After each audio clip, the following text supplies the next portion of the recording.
यसरी घाँटीमा छुइहाल्यो भनेदेखि फुफु गर्नुपर्छ है, नत्र भने आत्र गाँड निक्लिन्छ। सुन्नुभएको होला, फुक्नु पनि हुन्छ होला, म पनि फुक्छु, डर लाग्छ सानैदेखि सुनेको। बाटोमा हिँडिराख्दाखेरि बाइचान्स बिरालोले बाटो काट्यो भने के गर्नुहुन्छ? हामी त 100 स्टेप ब्याक, यसरी ब्याक 100 स्टेप ब्याक गरेर अनि जानुपर्छ, केही हुँदैन।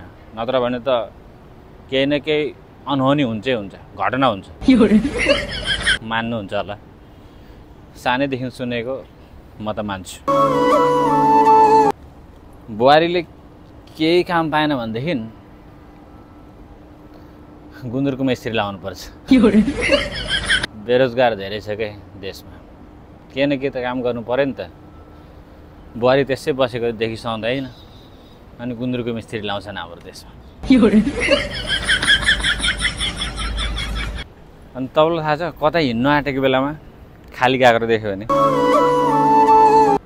सायद पर्दैन, काम बिग्रिन्छ, नजाँदै हुन्छ।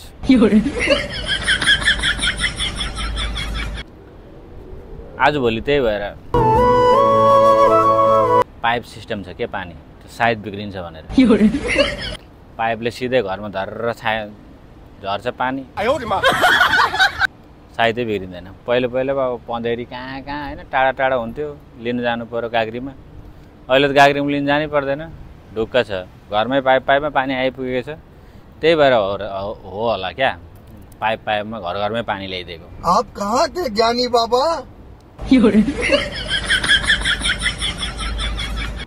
छेपारो थाहा छ नि, छेपारो त्यो रातो खालको, त्यो हाम्रोतिर चाहिँ भालेमुङ्रो भन्छ। भालेमुङ्रो देख्यो भने तपाईँहरू के गर्नुहुन्छ?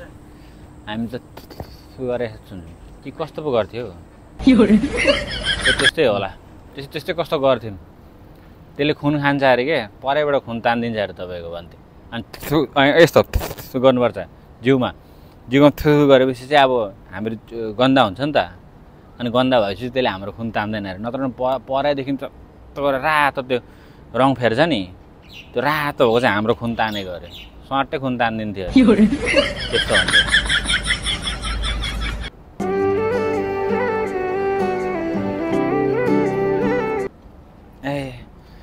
भात खाने बेलामा हात टेकेर खानु हुँदैन भात भन्ने सुनेकै होला। अहिले पनि हाम्रो आमाले मार्छ, हाम्रो आमाले लास्ट कराउनु हुन्छ हात टेकेर भात खायो भनेदेखि। खानुहुन्न भने तर किन खानुहुन्न त्यो चाहिँ भन्नुहुन्थेन, तर भात टेकेर खायो भने त लौरो खाइन्थ्यो। अनि अहिले मैले पनि सिकाउँछु कसैलाई हात टेकेर खाइरहेको भने थ्याट त्यसरी टेकेर हात टेकेर खानु हुँदैन भनेर भन्छु। अनि अर्को एउटा लास्ट, हाम्रो देश कतिले सराप भएको हो नि थाहा छ? यो देशमा जसले पनि देशको विकास गर्छ, देशको राम्रो हित चाहनेहरूको नाश होस् भनेर सतीले सराप भएको थियो। त्यही भएर अहिले देशको विकास गर्ने, देशको राम्रो चाहनेहरू सबै जेलमा छन्, अनि भ्रष्टाचार गर्ने, बलात्कार गर्ने, देशलाई बेच्नु खोज्नेहरू सब राज गरिरहेछ। हो जस्तो पनि लाग्छ हौ मलाई, यो सबै कुरा यसो मजाले हेर्दाखेरि। तपाईँलाई कस्तो लाग्छ? यो सबै ठिकै हो, साँच्चै हो जस्तो लाग्छ? मलाई त हो जस्तो लाग्छ, कता